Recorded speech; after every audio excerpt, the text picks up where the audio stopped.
Friends, welcome to our YouTube channel education concepts. మన ఛానల్లో అయితే ఒక మంచి జాబ్ నోటిఫికేషన్ ఇన్ఫర్మేషన్ పోస్ట్ చేసి చాలా డేస్ అయితే కంప్లీట్ అయింది.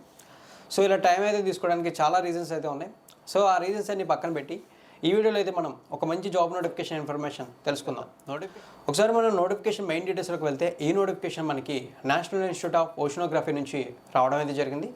జాబ్ లొకేషన్ అయితే గోవాలో అయితే ఉంటుంది. బట్ ఈ జాబ్స్కి ఆల్ ఓవర్ ఇండియన్ సిటిజన్స్ అందరూ కూడా అప్లై చేయడానికి ఎలిజిబిలిటీ ఉంది. దానితో పాటు ఇవి మనకి పర్మనెంట్ పోస్టులు. ఈ జాబ్స్కి మీరు ఖచ్చితంగా ట్రై చేయాలి. ఎందుకంటే మనకి వేకెన్సీస్ తక్కువగా ఉన్నా సరే కాంపిటీషన్ కూడా తక్కువగా ఉంటుంది. ఒక్కసారి మీరు ఈ జాబ్స్కి అప్లై అయితే చేసి గట్టిగా ట్రై అయితే చేస్తే జాబ్ గెట్ చేసే ఛాన్సెస్ ఎక్కువ ఉన్నాయి. ఈ నోటిఫికేషన్ యాక్చువల్లీ మనకి 3 కేటగిరీల పోస్టులు అయితే ఉన్నాయి పేపర్ మీద. బట్ టెక్నికల్గా అయితే 2 కేటగిరీలు. పేపర్ మీద మెన్షన్ చేసినటువంటి 3 కేటగిరీలు చూసుకున్నట్లయితే junior stenographer, junior secretary assistant finance and accounts, junior secretary assistant stores and purchases, ఇవైతే పేపర్ మీద మెన్షన్ చేసినాయి. బట్ టెక్నికల్గా 2 కేటగిరీలు నేను ఎందుకు చెప్పానంటే జూనియర్ సెక్రటరీ అసిస్టెంట్ పోస్టులు చూసుకుంటే డిపార్ట్మెంట్లు వేరే అని చెప్పేసి వాటిని మనకి పేపర్ మీద 3 కేటగిరీలు అయితే ఇచ్చారు. బట్ ఈ పోస్టులు అన్నిటికీ కూడా మనకి ఎడ్యుకేషన్ క్వాలిఫికేషన్స్ అండ్ ఎలిజిబిలిటీస్ అన్ని కామన్గానే ఉన్నాయి కాబట్టి టెక్నికల్గా ఇది 2 కేటగిరీ పోస్టులు మాత్రమే అని చెప్పేసి మీకు ముందుగా మెన్షన్ అయితే చేశాను. సో ఇప్పుడు మన పోస్టులకు సంబంధించిన వివరాలు అయితే చూద్దాం. సో ఒకసారి మనం పోస్టులకు సంబంధించిన వివరాలు అయితే చూసుకున్నట్లయితే మనకి జూనియర్ స్టెనోగ్రఫీ సంబంధించిన జాబ్స్ అనేవి పెద్ద ఇంపార్టెంట్ అయితే కాదు. వాటి గురించి మీరు తెలుసుకోవాలని ఇంట్రెస్ట్ ఉంటే నోటిఫికేషన్ పీడిఎఫ్ లింక్ ఇస్తాను, అక్కడ మీరు క్లియర్గా అయితే చెక్ చేయండి. ఈ నోటిఫికేషన్లో అయితే ఓన్లీ మనకి జూనియర్ సెక్రటరీ అసిస్టెంట్ పోస్టులు మాత్రమే ఇంట్రెస్టింగ్గా ఉంటాయి. ఎందుకంటే అడిషనల్ క్వాలిఫికేషన్స్ అనేవి రెగ్యులర్గా అప్లై చేసే జాబ్స్కి ఏ విధంగా ఉంటాయి ఆ విధంగానే అడిషనల్ క్వాలిఫికేషన్స్ ఉన్నాయి కాబట్టి. సో ఒకసారి మనం జూనియర్ సెక్రటరీ అసిస్టెంట్ పోస్ట్ వివరాలని క్లియర్గా అబ్జర్వ్ చేసినట్లయితే మనకి జూనియర్ సెక్రటరీ అసిస్టెంట్కి సంబంధించి మనకి డిపార్ట్మెంట్ వైజ్ డివైడ్ అయితే చేసినా సరే ఓవరాల్గా అయితే మనకి 4 పోస్టులు అయితే ఉన్నాయి. స్టోర్స్ అండ్ పర్చేసెస్కి సంబంధించి కానీ ఫైనాన్స్ అండ్ అకౌంట్స్కి సంబంధించి కానీ. ఇందులో మనకి 3 పోస్టులు అన్రిజర్వ్డ్ కేటగిరీకి, ఒకే ఒక పోస్ట్ ఓబీసీ కేటగిరీకి రిజర్వ్ చేసి అయితే ఉంది. ఈ జాబ్ మీరు గెట్ చేయాలనుకుంటే మీకు ఉండాల్సినటువంటి మినిమం ఏజ్ చూసుకుంటే 18 years, మ్యాక్సిమం 28 years వరకు అప్లై అయితే చేసుకోవచ్చు. And also government of India rules ప్రకారం రిజర్వేషన్ ఉన్న communities like SC, ST, OBC, economically weaker section, ex servicemen వీళ్ళందరికీ కూడా ఏజ్ రిలాక్సేషన్స్ అప్లికేబుల్ అవుతాయి. ఎస్సీ, ఎస్టీ వాళ్ళకైతే 5 years, ఓబీసీ వాళ్ళకైతే 3 years, person with benchmark disability వాళ్ళకైతే 10 years ఏజ్ రిలాక్సేషన్స్ అనేవి applicable అవ్వడం జరుగుతాయి. ఇక మనకి ఈ జాబ్స్ సెలెక్ట్ అయితే శాలరీస్ చూసుకున్నట్లయితే లెవెల్ 2 ప్రకారం ఉంటాయి. లెవెల్ 2 ప్రకారం శాలరీస్ అంటే అన్ని అలవెన్సెస్ యాడ్ చేస్తే అరౌండ్ 25,000 నుంచి 30,000 మధ్యలో శాలరీస్ అనేవి వచ్చే అవకాశాలు అయితే ఉన్నాయి. ఇక ఇప్పుడు మనం ఎడ్యుకేషన్ క్వాలిఫికేషన్ చూసుకుంటే ఎడ్యుకేషన్ క్వాలిఫికేషన్ మనకి ఇంటర్మీడియట్గా మెన్షన్ చేశారు. ఇంటర్మీడియట్లో మీరు ఎంపీసీ, బైపీసీ, సిఈసీ, హెచ్ఈసీ ఎటువంటి గ్రూప్ రిజిస్ట్రేషన్స్ లేవు. జస్ట్ మీరు ఇంటర్మీడియట్ కంప్లీట్ చేస్తే ఈ జాబ్స్కి అప్లై అయితే చేసుకోవచ్చు. దానితో పాటు మనకి అడిషనల్ క్వాలిఫికేషన్స్లో భాగంగా ఈ సెక్రటరీ అసిస్టెంట్ జాబ్స్ కాబట్టి టైపింగ్ అయితే వచ్చి ఉండాలన్నారు. ఆ టైపింగ్ చూసుకున్నట్లయితే మనకి కంప్యూటర్ కీబోర్డ్ మీదే టైపింగ్ సంబంధించిన సర్టిఫికేట్ ఏమీ కూడా మీరు సబ్మిట్ చేయాల్సిన అవసరం లేదు అప్లై చేసేటప్పుడు. బట్ రిక్రూట్మెంట్ ప్రాసెస్లో మాత్రం టైపింగ్ అయితే టెస్ట్ అయితే ఉంటుంది. ఈ టైపింగ్ టెస్ట్ చూసుకున్నట్లయితే మనకి చూస్ చేసుకునే లాంగ్వేజ్ని బేస్ చేసుకుని స్పీడ్స్ అనేవి డిపెండ్ అయి ఉంటాయి. ఇన్ కేస్ మీకు హిందీలో టైపింగ్ అనేది వచ్చి హిందీలో మీరు టైప్ చేయగలం అనుకుంటే 30 words per minute స్పీడ్లో టైప్ చేయాలి. లేదా ఇంగ్లీష్ అనుకుంటే 35 words per minute స్పీడ్లో టైప్ చేయాలి. మీకు 2 లాంగ్వేజ్ అవసరం లేదు. ఏ లాంగ్వేజ్ వస్తే ఆ లాంగ్వేజ్ని చూస్ చేసుకుని అది మీరు స్కిల్ టెస్ట్లో టైప్ చేయాల్సి అయితే ఉంటుంది, స్కిల్ టెస్ట్. ఇక ఇప్పుడు మనం ఈ జాబ్స్ సెలక్షన్ ప్రాసెస్ గురించి మాట్లాడితే సెలక్షన్ ప్రాసెస్లో మనకి క్లియర్గా మెన్షన్ చేసింది ఏంటంటే ఎగ్జామ్ చూసుకుంటే ఇంటర్మీడియట్ స్టాండర్డ్స్లో ఉంటుందని చెప్పి మెన్షన్ చేశారు. అండ్ ఆల్సో ఎగ్జామ్ లాంగ్వేజ్ చూసుకుంటే ఇంగ్లీష్ అండ్ హిందీ లాంగ్వేజ్లో ఎగ్జామ్ పేపర్ అయితే ఉంటుంది. ఈ జాబ్స్కి అప్లై చేసిన క్యాండిడేట్స్ని బేస్ చేసుకుని ఓఎంఆర్ బేస్డ్ మీద ఎగ్జామ్ కండక్ట్ చేయాలా లేదా ఆన్లైన్లో ఎగ్జామ్ కండక్ట్ చేయాలని చెప్పి తెలియజేస్తామని చెప్పి మెన్షన్ చేశారు.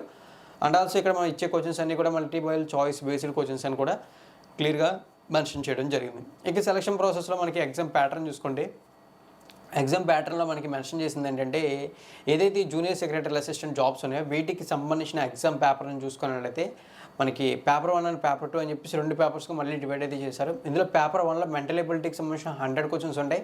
ఇక్కడ ఒక్కొక్క క్వశ్చన్ 2 marks అయితే క్యారీ చేస్తుంది. ఎటువంటి నెగిటివ్ మార్కింగ్ అయితే ఉండదు. 90 minutes టైం అయితే అలాట్ చేయడం అయితే జరుగుతుందని చెప్పి మెన్షన్ చేశారు.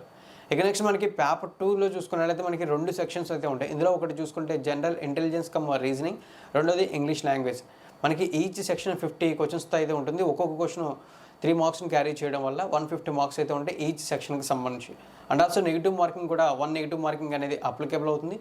ఈ పేపర్ 2కి సంబంధించి మనకి ఓవరాల్గా 1 hour టైం అయితే అలాట్ చేయడం అయితే జరుగుతుందని చెప్పి మెన్షన్ చేశారు. ఈ విధంగా రిటర్న్ టెస్ట్ ఉంటుంది. ఈ రిటర్న్ టెస్ట్లో బెస్ట్ పర్ఫార్మెన్స్ ఇచ్చి మెరిట్ అయితే ఎవరైతే వస్తారో వాళ్ళని షార్ట్ లిస్ట్ చేసి వాళ్ళకి ఏదైతే టైపింగ్ టెస్ట్ అన్నామో ఆ టైపింగ్ సంబంధించిన స్కిల్ టెస్ట్ అనేది కండక్ట్ చేసి ఓవరాల్గా బెస్ట్ పర్ఫార్మెన్స్ అండ్ క్యాండిడేట్ని షార్ట్ లిస్ట్ చేసి వాళ్ళకి జాబ్స్ ఇవ్వడం జరుగుతుంది. మోస్ట్ ప్రాబబ్లీ రిక్రూట్మెంట్ అనేది చాలా అంటే చాలా త్వరగా అయితే కంప్లీట్ అవుతుంది. సో ఇవైతే ఓవరాల్గా ఈ రిక్రూట్మెంట్కి సంబంధించిన డీటెయిల్స్. ఇక ఇప్పుడు మనం ఈ నోటిఫికేషన్కి సంబంధించిన లాస్ట్ అండ్ ఫైనల్ డీటెయిల్స్లోకి వచ్చేసినట్లయితే apply process, application fee and important dates ఇవైతే తెలుసుకోవాలి. ఇక్కడ మీకు అప్లికేషన్ ఫీజు వివరాలు చెప్పేసి తర్వాత వివరాలు చెప్తాను. అప్లికేషన్ ఫీజు చూసుకుంటే మనకి ₹100 అయితే ఉంది. ఈ ₹100 అప్లికేషన్ ఫీజుని general category, OBC category and economically weaker section category candidates pay చేయాలి. Remaining candidates like SC, ST, person with benchmark disability, ex service man and also women candidates ఎవరు కూడా ఎటువంటి అప్లికేషన్ ఫీజు పే చేయకుండా ఈ జాబ్స్కి apply అయితే చేసుకోవచ్చు. ఇవైతే అప్లికేషన్ ఫీజు డీటెయిల్స్. ఇక ఇప్పుడు మనం అప్లై ప్రాసెస్ వివరాల్లోకి వెళ్దాం.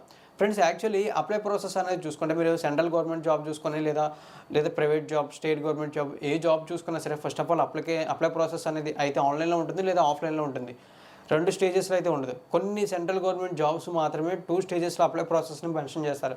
ఎందుకంటే చాలామంది అటువంటి జాబ్స్కి అప్లై అయితే చేసేసి తర్వాత ఎగ్జామ్స్కి అయితే వెళ్ళకపోవడం వల్ల ఆ జాబ్స్ అనేవి బ్యాక్లాగ్ అయితే ఉండిపోయి వాటికి అగైన్ రిక్రూట్మెంట్స్ అనేవి జరుగుతాయని చెప్పేసి వాటికి 2 స్టేజెస్లో అప్లై ప్రాసెస్ అయితే ఇస్తారు. సేమ్ ఈ జాబ్ నోటిఫికేషన్ కూడా మనకి 2 స్టేజెస్లో ఉంది. ఈ 2 స్టేజెస్లోనే మీరు అప్లై ప్రాసెస్ని కంప్లీట్ చేస్తే ఆల్మోస్ట్ ఆల్ జాబ్ని 50% మీరు గెట్ చేసినట్లయితే అవుతుంది. సో ఇప్పుడు మనం స్టేజ్ 1 చూసుకుంటే ఆన్లైన్లో అప్లై ప్రాసెస్ అయితే ఉంటుంది. ఈ ఆన్లైన్ అప్లై ప్రాసెస్ అప్పుడే మీరు అప్లికేషన్ ఫీజు పే చేయాల్సి అయితే ఉంటుంది. మీకు stage 1 online apply process complete అయిన తర్వాత మీరు ఆన్లైన్లో అప్లై చేసిన సబ్మిటెడ్ ఫామ్ అయితే వస్తుంది కదా, దాన్ని ప్రింట్అవుట్ అయితే తీసుకుని స్టేజ్ 2లో ఆ ప్రింట్అవుట్ ఏదైతే ఉంటుందో దానికి మీ ఎడ్యుకేషన్ క్వాలిఫికేషన్ సర్టిఫికేట్స్ అన్నీ కూడా అటాచ్ అయితే చేసి, అంటే మీరు ఏ జాబ్కి అప్లై చేస్తున్నారో ఆ జాబ్కి సంబంధించిన రిక్వైర్డ్ డాక్యుమెంట్స్ అన్నీ కూడా అటాచ్ అయితే చేసి సెల్ఫ్ అటెస్టెడ్ చేసి, అంటే మనమే సిగ్నేచర్ అయితే చేసి ఎన్వలప్ ద్వారా స్పీడ్ పోస్ట్ కానీ రిజిస్టర్ పోస్ట్ కానీ చేయాల్సి అయితే ఉంటుందని చెప్పి మెన్షన్ చేశారు. ఆ స్పీడ్ పోస్ట్ రిజిస్టర్ పోస్ట్ చేయడానికి ఏదైతే అడ్రస్ ఉంటుందో ఆ అడ్రస్ని కూడా నోటిఫికేషన్ మెన్షన్ చేశారు. నోటిఫికేషన్ ఓవరాల్గా 32 పేజెస్తో ఉంది. అందులో పేజ్ నెంబర్ 14లో మనకి అడ్రస్ క్లియర్గా ఇచ్చారు. ఆ అడ్రస్ మీకు కన్ఫ్యూజన్ రాకుండా ఉండడానికి కామెంట్ సెక్షన్లో అడ్రస్ని పిన్ చేస్తాను అండ్ ఆల్సో డిస్క్రిప్షన్లో మీకు అడ్రస్ అనేది ఇవ్వడం అయితే జరుగుతుంది. ఈ విధంగా అప్లై ప్రాసెస్ అయితే ఉంటుంది. ఇక ఇప్పుడు మనం ఇంపార్టెంట్ డేట్స్ అనేవి చూస్తే ఇంపార్టెంట్ డేట్స్లో భాగంగా నోటిఫికేషన్ ఆన్లైన్లో మనకి అప్లై అయితే చేసుకోవడానికి ఆగస్ట్ 20వ తారీఖున రిలీజ్ చేశారు. సేమ్ డేట్ నుంచి అప్లై ప్రాసెస్ స్టార్ట్ అయిపోయింది. ఇక లాస్ట్ డేట్ చూసుకుంటే మనకి వచ్చే నెల 19వ తారీఖు అంటే సెప్టెంబర్ 19వ తారీఖు లాస్ట్ డేట్ ఆన్లైన్లో అప్లై చేయడానికి. అండ్ ఆల్సో అప్లికేషన్ మీరు సెండ్ చేయాలన్నాను కదా, ఆ విధంగా సెండ్ చేయడానికి మనకి సెప్టెంబర్ 30వ తారీఖు వరకు టైం అయితే ఇవ్వడం అయితే జరిగింది.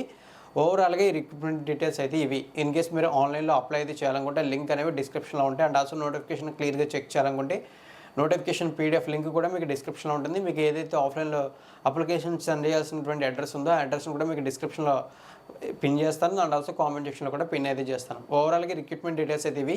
నా ఎక్స్ప్లెనేషన్ మీకు ఇంట్రెస్టింగ్ ఉంది, నచ్చింది అనిపిస్తే లైక్ అయితే చేసి సపోర్ట్ చేయండి. అండ్ ఆల్సో కొత్తగా మన ఛానల్కి విజిట్ చేసి రెగ్యులర్ జాబ్ నోటిఫికేషన్ డీటెయిల్స్ తెలుసుకోవాలి అనుకుంటే మన ఛానల్ని సబ్స్క్రైబ్ చేసి నోటిఫికేషన్ బెల్ ఐకాన్ యాక్టివేట్ చేయండి. థ్యాంక్ యూ ఫ్రెండ్స్, వీడియోని ఎండింగ్ వరకు వాచ్ చేసినందుకు. అండ్ ఆల్సో ఏమైనా డౌట్స్ ఉంటే ఖచ్చితంగా కామెంట్ చేసి మీ డౌట్స్ని అయితే క్లియర్ అయితే చేసుకోండి.